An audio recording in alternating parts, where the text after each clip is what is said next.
சிவா இயக்கத்தில் அஜித் நடிக்கும் புதிய படம் அஜித்திற்கு ராசியான வியாழக்கிழமை அன்று தொடங்கியது. என்னை அறிந்தால் படத்திற்கு பிறகு அஜித் நடிக்கும் 56வது படம் இது. சிவா ஏற்கனவே அஜித்தை வைத்து வீரம் படத்தை இயக்கியிருந்தார்.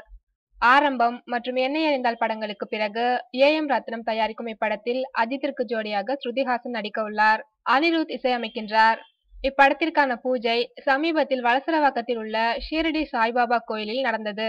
அதைத் தொடர்ந்து படப்பிடிப்பு பின்னி மில்லில் தொடங்கியுள்ளது.